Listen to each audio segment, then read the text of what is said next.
अस्सलाम वालेकुम dear student. Last lecture में हमने पढ़ा था एंटिटी रिलेशनशिप डायग्राम के बारे में, यानी ईआरडी के बारे में।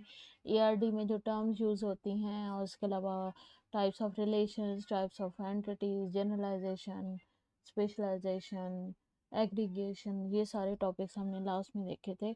आज हम एक एग्जांपल के ज़रिए कंप्लीट एनालाइज करेंगे कि एक सिस्टम की जो ईआरडी है वो कैसे बनाई जाती है, वो कैसे डेवलप की जाती है, उसके बारे में आज हमने देखना है। और मेरी ये वीडियो जो है वो आप इस लिंक पे जाके, इस यूट्यूब चैनल पे जाके आप मेरी वीडियो जो है वो व्यू कर सकते हो। ठीक है। हम जिस सिस्टम के बारे में आज के लेक्चर में डिस्कस करने जा रहे हैं वो है ERD of bank management system, यानी बैंक के बारे में। बैंक में क्या चीज़ें होती हैं ज़्यादा। बैंक में बैंक के अंदर कस्टमर होते हैं, बैंक की ब्रांचेज होती हैं, बैंक्स की खुद की कैरेक्टरिस्टिक्स क्या होती हैं कि उसका कोई ना कोई नेम होगा, उसका जो है। अच्छा, अब हम बात करते हैं बैंक सिस्टम में। बैंक सिस्टम में क्या होता है बेसिकली, बैंक मैनेजमेंट सिस्टम में बैंक्स होते हैं, बैंक्स के कस्टमर्स हैं, कस्टमर्स के बाद बैंक्स का नेम होता है, कोई ना कोई उसका कोड होगा, उसका एड्रेस होगा मेन ऑफिस का। उसके अलावा उस बैंक्स की ब्रांचेज होंगी, ब्रांच एक सेपरेट एंटिटी है, उस ब्रांच का नंबर होता है, हर ब्रांच का नेम होता है और उसका एड्रेस होता है। इसी तरह कस्टमर जो है वो किसी न किसी ख़ास बैंक ब्रांच में उनका आईडी होता है, तो कस्टमर आईडी, फ़ोन नंबर, उसका एड्रेस। कस्टमर का जो एक या एक से ज़्यादा अकाउंट्स होते हैं। ठीक है। अब अकाउंट जो है, ये अकाउंट के नंबर होगा, उसकी अकाउंट की टाइप होगी, उसका बैलेंस वगैरह होगा। कस्टमर लोन भी अवेल कर सकता है और किसी न किसी ब्रांच में के ज़रिए लोन को के लिए अप्लाई कर सकता है। लोन आईडी, अगर उसने कोई लोन अवेल किया हुआ है तो लोन आईडी, लोन टाइप और अमाउंट होगी। उसके अलावा अकाउंट और लोन का जो है वो भी, अकाउंट जो है वो किसी ख़ास बैंक की ब्रांच में उसके अंदर लोन जो है अप्रूव हुआ होगा, तो अकाउंट, लोन का और बैंक का भी आपस में क्या है, रिलेशनशिप है। ये तो हमने एक डिस्क्रिप्शन, एक रिटन फॉर्म में, टेक्सचुअल फॉर्म में हमने ये सारा देख लिया। उसके बाद हमने क्या करना है, सबसे पहले हमने देखना है कि इसमें एंटिटीज़ कौन कौन सी हैं और उसके एट्रीब्यूट कौन कौन से हैं। सबसे पहले बैंक है, फिर ब्रांच है, फिर कस्टमर है, फिर अकाउंट है और फिर लोन है। बैंक का बैंक नेम, बैंक कोड और बैंक एड्रेस होगा। कस्टमर का customer ID, name, phone number और एड्रेस होगा। इसी तरह ब्रांच का आईडी, नेम और एड्रेस होगा। इस तरह अकाउंट का अकाउंट नंबर होगा, अकाउंट टाइप होगी और बैलेंस होगा। इसी तरह लोन होगा तो लोन का आईडी, लोन की टाइप और अमाउंट होगी। अब इसमें मैंने आप लोगों को डिस्कस किया था एक की फील्ड के बारे में। तो बैंक की फील्ड जो है, बैंक के नेम की बजाय बैंक का कोड ज़्यादा मुनासिब रहेगा। कस्टमर जो है वो कस्टमर आईडी उसको एक असाइन किया दे दिया जाए, ये की फील्ड हो सकती है। ब्रांच का ब्रांच आईडी, अकाउंट की अकाउंट नंबर और लोन का लोन आईडी। लोन टाइप तो बहुत सारे दिए जा सकते हैं, अमाउंट भी सेम टाइप की दी जा सकती है, लेकिन आईडी जो है वो एक कस्टमर को एक ही असाइन होगी। ठीक है। अब सिस्टम में जाके देख लेते हैं रिलेशनशिप कौन कौन से हैं। रिलेशनशिप में हम देखते हैं कि बैंक की ब्रांचेज होती हैं। एक बैंक है, उसकी बहुत सारी ब्रांचेज हैं। ठीक है। तो one bank have many branches but one branch can not belong to many bank. ये नहीं हो सकता कि एक ब्रांच है सेटलर हुसैनी चौक वाली, वो इसमें भी हो, वो एचबीएल की भी हो और वो यूबीएल की भी हो। ऐसे मुमकिन नहीं होता, ऐसे पॉसिबल नहीं है। जिस बैंक की ब्रांच होगी सिर्फ उसी से बिलोंग करती होगी। एक ब्रांच जो है वो एक बैंक की हो सकती है, एक से ज़्यादा बैंक्स की वो ब्रांच नहीं हो सकती।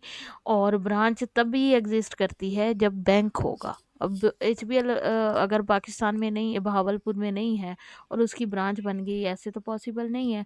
तो मोडेलिटी जो है, कम से कम जो है वो बैंक वन होगा और ज़्यादा से ज़्यादा भी वन होगा, एक से ज़्यादा वो बिलोंग नहीं करता।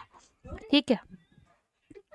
जस्ट लाइक, यानी कि इसमें कार्डिनैलिटी और मॉडैलिटी की बात की जाए तो बैंक जो है वो एक ही होगा और कम से कम भी एक होगा और ज़्यादा से ज़्यादा भी, और इसका रिलेशनशिप जो है वो क्या होगा, मैंडेटरी होगा।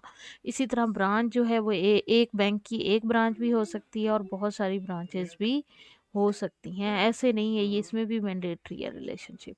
ठीक है, ये मैनी को भी शो करता है और एन को भी शो करता है। ठीक है, उसी तरह ब्रांच जो है वो अकाउंट्स अपने मेंटेन करती है। एक ब्रांच के अंदर बहुत सारे अकाउंट्स होते हैं जो मेंटेन होते हैं। ब्रांच का जो रिलेशनशिप है वो भी मैंडेटरी है। उसके अलावा ब्रांच का होना भी मैंडेटरी है, उसमें एक अकाउंट का भी होना मैंडेटरी है। ठीक है, उसमें बहुत सारे अकाउंट्स भी हो सकते हैं। तो दोनों का रिलेशनशिप जो है वो, एक तो उनकी कार्डिनैलिटी मैंडेटरी है और उसकी जो मोडालिटी है या उसके रिलेशनशिप है वो मैनी है। ठीक है, देन है अकाउंट जो है वो किसी न किसी कस्टमर के नाम होगा।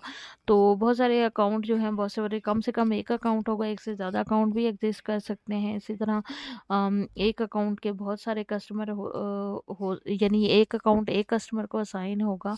ठीक है, और एक अकाउंट का जॉइंट अकाउंट भी हो सकता है, तो मैनी कस्टमर भी हो सकते हैं। ठीक है, उसके बाद है लोन। अगर कस्टमर लेता है तो एक कस्टमर जो है वो एक लोन के लिए अगर अप्लाई करेगा तो कम से कम एक हो, यानी वैसे इसका जो है आप कह सकते हो कि इसका ऑप्शनल है। वो लोन अवेल करना चाहेगा, लोन अवेल करना चाहेगा तो ज़ीरो होगा, एक से ज़्यादा दफ़ा भी वो लोन जो है वो अवेल कर सकता है। ठीक है, और इसी तरह बहुत सारे कस्टमर जो हैं, बहुत सारे कस्टमर लोन को अवेल करते हैं। ठीक है, तो लोन हमेशा कस्टमर एक, कम से कम भी एक कस्टमर लोन को अवेल मतलब करेगा। अगर लोन का डाटा होगा तो कस्टमर जो है एक कम से कम उसके साथ एसोसिएट कर रहा होगा। उसके बाद है ब्रांच का लोन के साथ, कि लोन हमेशा किसी ने स्पेसिफिक ब्रांच से लिया जाता है। तो एक ब्रांच जो है बहुत सारे लोन जो है वो इशू करती है, और ये पॉसिबल नहीं है कि एक लोन जो है बहुत सारी ब्रांचेस के साथ हो एसोसिएट हो। नहीं, लोन तो बहुत सारे लोग ले लेते हैं सेम ब्रांच से, लेकिन एक लोन जो है वो मल्टीपल ब्रांचेस से नहीं लिया जा सकता। ठीक है, तो ये हो गया। अब हम देखते हैं, फिर बाद में हमने आखिर में फाइनल, यानी ये तो रिलेशनशिप देख लिए, और उसके बाद अब हम फाइनल में देखेंगे कि हमारी ये डायग्राम किस तरीके की बनती है। हमारी ईआर डायग्राम बनती है कि बैंक है। ठीक है, बैंक है, बैंक की ब्रांच है, इन दोनों का रिलेशनशिप हो गया। ब्रांच की आईडी वगैरह ये सारी चीज़ें, उसके एट्रीब्यूट शो कर दिए। फिर उसके बाद ब्रांच जो है बहुत सारे लोन जो है वो ऑफ़र करता है। इसी तरह ब्रांच जो है बहुत सारे अकाउंट जो है वो मैनेज करता है। तो ब्रांच का लोन के साथ भी रिलेशनशिप है और अकाउंट के साथ भी। इसी तरह अकाउंट को ख़ास कस्टमर जो है वो होल्ड करेगा, और अकाउंट कस्टमर ही लोन जो है वो लेगा।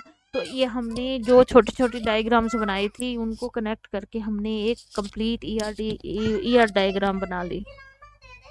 ठीक है, तो ईआर डायग्राम जो बनाई है, इसमें मैंने कंप्लीट डिस्क्रिप्शन दे दी है। ठीक है, कंप्लीट मैंने डिस्क्रिप्शन दे दी है। और अब देखते हैं कि नेक्स्ट में हम चलते हैं और देखते हैं कि नेक्स्ट क्या काम है। अब आप लोगों के असाइनमेंट्स हैं, असाइनमेंट्स मैंने ग्रुप वाइज असाइन की हुई हैं। टोटल 8 असाइनमेंट्स जो हैं वो मैंने असाइन किए हैं। ग्रुप तो इस 8 से ज़्यादा बनते हैं, लेकिन मैंने असाइनमेंट्स अभी 8 ही दी हैं। तो ग्रुप 1 जो होगा वो हॉस्पिटल मैनेजमेंट सिस्टम को देखेगा। ठीक है, और ग्रुप 2 जो है वो कॉलेज मैनेजमेंट सिस्टम को, ग्रुप 3 लाइब्रेरी मैनेजमेंट सिस्टम को, ग्रुप 4 वोटिंग को, स्कूल, इसी तरह ऑनवर्ड एटीएम और रेस्टोरेंट मैनेजमेंट जो है ये काम करेंगे। ठीक है, अब आप लोगों ने इस असाइनमेंट बनानी कैसे है, उसमें क्या क्या चीज़ें होनी चाहिए। असाइनमेंट जो है वो आपकी आइडेंटिफाई करना है, पहले तो एंटिटीज़ को, फिर उसके बाद उनके एट्रीब्यूट्स को, उसके बाद थर्ड में आपने एंटिटीज़ के रिलेशनशिप आइडेंटिफाई करने हैं, फिर उसमें उनकी ये देखना है 1 to 1 है, 1 to many, बाइनरी रिलेशनशिप है, यूनिटी है। फिर उनकी कार्डिनैलिटी और मोडालिटी देखनी है। उसके बाद फिर उनको सारे को टेक्सचुअल फॉर्म में लिखना है आपने, जिस तरह मैंने डिस्क्रिप्शन लिखी हुई है ना स्लाइड 2 में, उसी तरह आपने टेक्सचुअल फॉर्म में लिखना है। फिर उसके बाद आपने सेपरेट एंटिटीज़, उनके एट्रीब्यूट्स और रिलेशनशिप वाइज 1 by 1, जैसे मैंने ये इस तरीके से दिया हुआ है। ठीक है, इसमें मैंने डिस्क्रिप्शन भी दी है, साथ-साथ में ये भी बनाती गई हूँ। आप इसी तरह बनाना चाहो इसी तरह बना लो, सेपरेट से बनाना चाहो, इट्स अप टू यू। ठीक है। उसके बाद फिर आपने ईआरडी पूरे होल सिस्टम की बनानी है, ये वाले की, इस तरीके की सारी कंबाइन सारी एंटिटीज़ को ज्वाइन करके सबका जिसका जिसके साथ रिलेशनशिप बनता है उसका उसके साथ रिलेशनशिप बना लेना है। ठीक है, और जाना है। ठीक। तो ये हो गई आप लोगों की असाइनमेंट। फर्दर आप लोग मेरे अकाउंट पे लाइक भी कर सकते हो, शेयर सब्सक्राइब करो यूट्यूब चैनल को, मैं आपको लिंक जो है वो शेयर कर दूँगी।